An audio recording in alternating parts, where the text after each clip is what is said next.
Greetings, companions.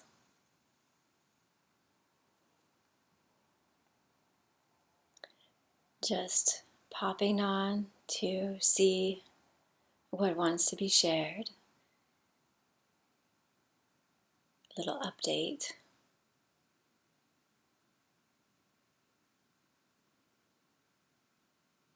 And the first thing is that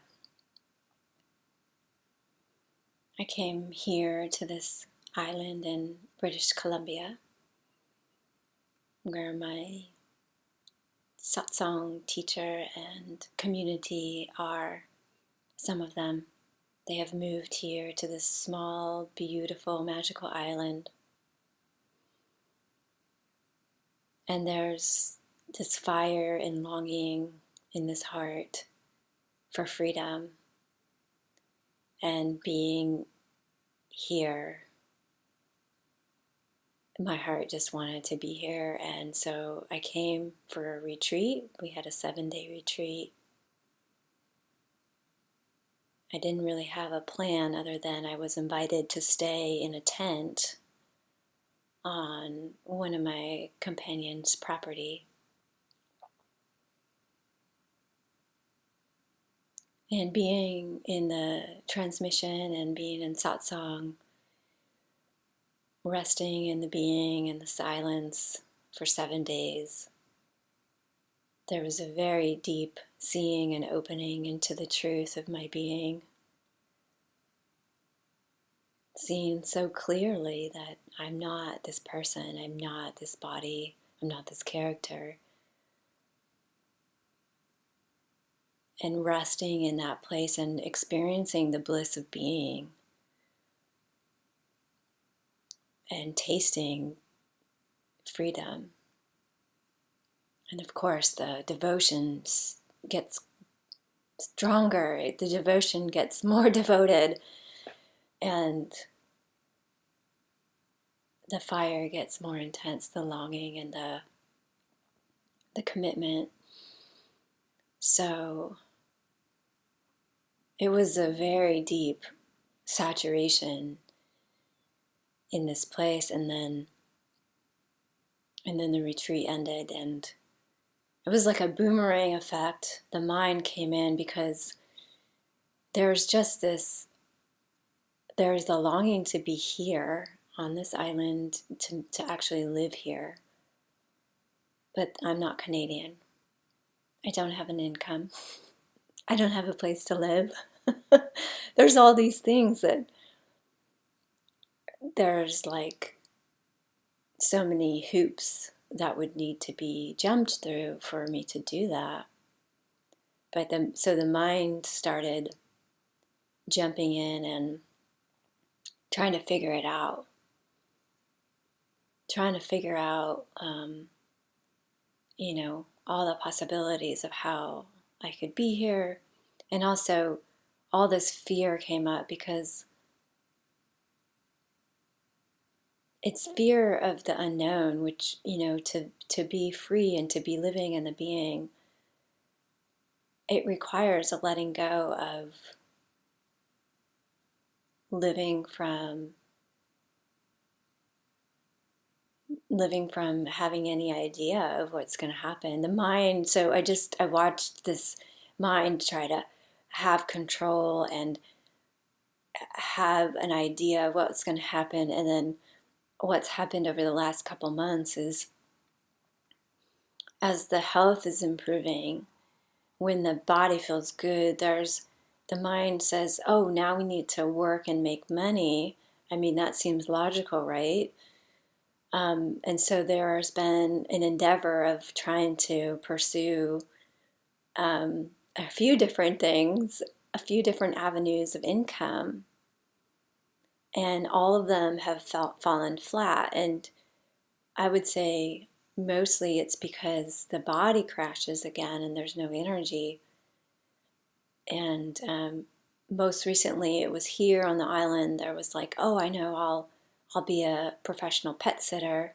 And then there was also a recirculating back of, I'll be an evolutionary astrology reader and offer readings to people, because that's something that's been in my journey for a long time. And so I offered a reading to my companion here, and we sat together, and it just, what we did was we connected in the being, and the whole reading thing just fell flat because it's so mental, and it's so trying to know something. And yeah, it's all information.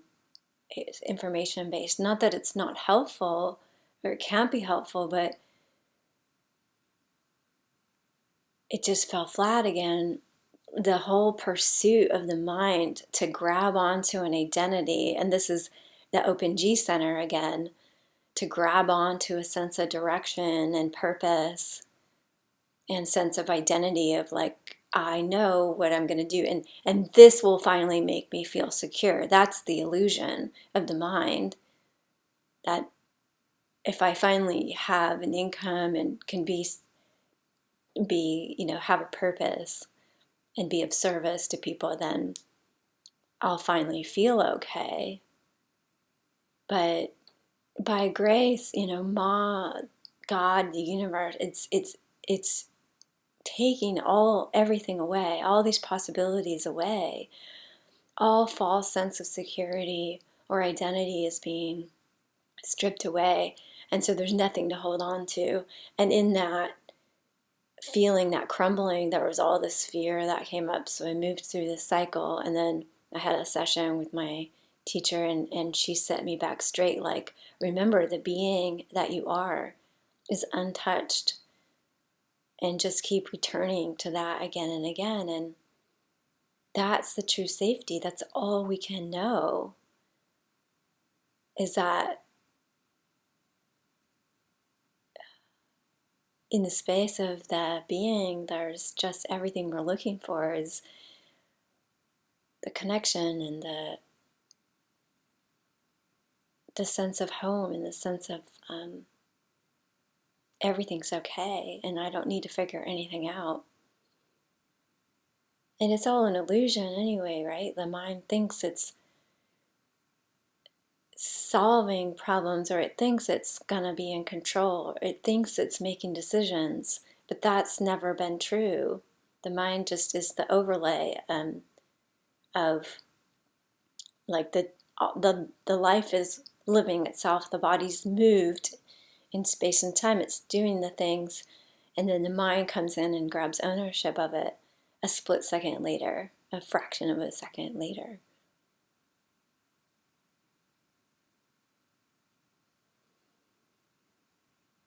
And so there's a recommitment to nourishing. The other thing that was seen is that the true nourishment is in the being.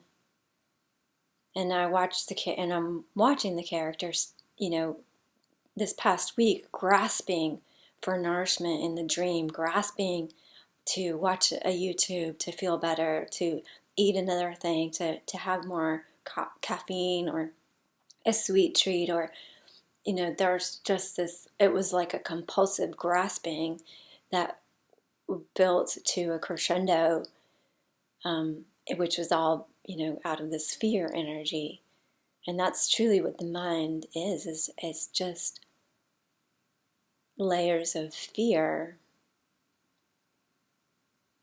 because it wants to know, it wants to be sure, but it never can be. We'd never know what's going to happen. So there's, in this life, in this now, there's this grace that's happened where I was in a tent for 2 weeks, and the mind was freaking out about, the rains are coming, the weather's getting colder, and I didn't know where I was going to be. And what ended up happening is my teacher asked the beautiful couple that had this property here if I could stay in their little apartment, which is dedicated as a Sangha space, a community space, but they offered it to me for the month of October for very little, just covering utilities. And still the mind was trying to fill the space. And that's what's been happening. It's like there's been so much time and space that the mind is like, I need to fill this space with doing and making an income, becoming somebody. And yet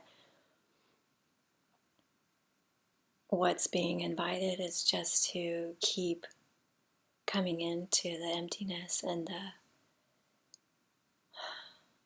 the aliveness of the being, and to keep meeting all the fear and all of the mind's grasping, trying to stay in control. It's trying to know what's next, because I don't know. I mean, I have the house sitting thing, but all I have is my car, as I don't have a home, and I have very little savings. I have food stamps back in the States. But the point, the whole message is just so clear that like this service that I'm here to offer is through the transmutation of the body, because the body's still tired. There's still a lot of healing going on. Things are improving. The crashes are not as extreme. There's more energy.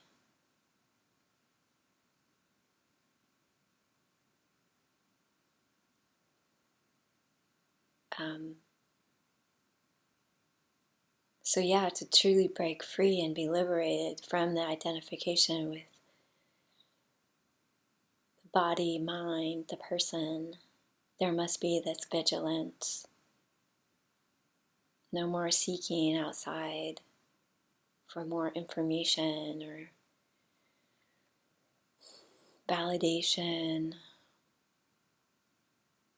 security. The only true nourishment is in the being, and the more we turn our attention there, the more nourishing it gets. And of course, as we open, after these openings, the dense energies can come up, the traumas and the discordant energies stuck in the nervous system come up to be felt and received. And the vigilance that's getting stronger is to rest, is to confirm and know that the being, the truth of who I am, is untouched by whatever's happening in the movie, whatever's happening in the body, mind. This conviction and this holding on to what's true. And that's why I'm here with the support and guidance of my teachers. I can reach out, I can be with her when the shakiness happens, when the intensity comes and there's a seeming losing connection with the being, but the being never goes away. And that's her constant message, is like, the being doesn't go anywhere. It's just our attention leaves the being. And it's challenging when the mind is just going nuts and the body feels super intense. Super challenging to hang on to that knowing of like, who I am is the being, and I am untouched. I am safe. I am fine. I am eternal. But that's the maturity is growing to be able to do that more and more.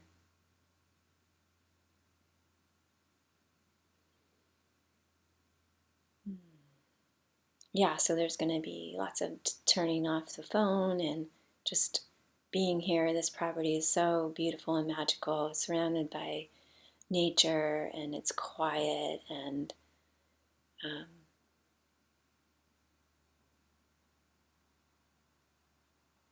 it's such an incredible, grace-filled opportunity. And so there's been a seeing of that, like, oh, what am I doing? What's the me doing? Like trying to fill the space? No, take this opportunity. It's like a month-long retreat. Like there's nothing being asked of me other than to keep nourishing and diving in.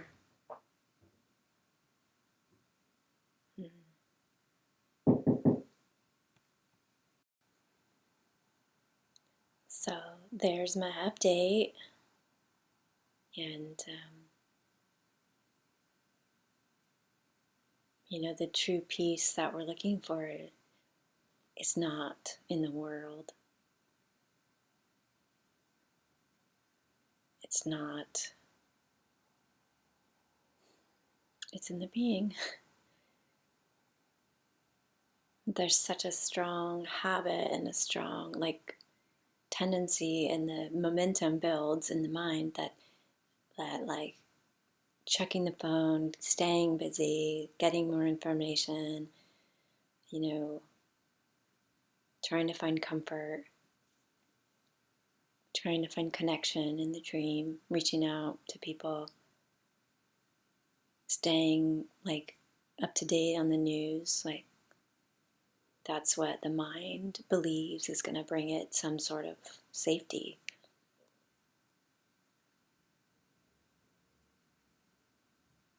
It's just so crystal clear that it's never going to happen that way in the dream.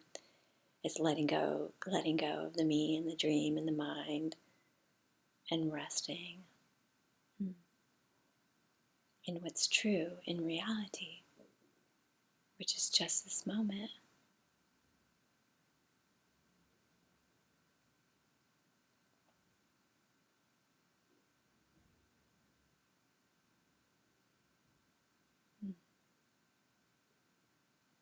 The mind can be doing its thing, but there can be a knowing and a resting in the space, which is just always here, quiet, present.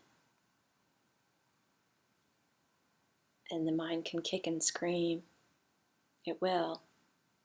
And the energy is there's a stuckness to think that these are my thoughts. It feels like it. But even that mechanism is still just happening within the space, and it's not touching the space of the me. Or it's not touching the space of the true I, the true self.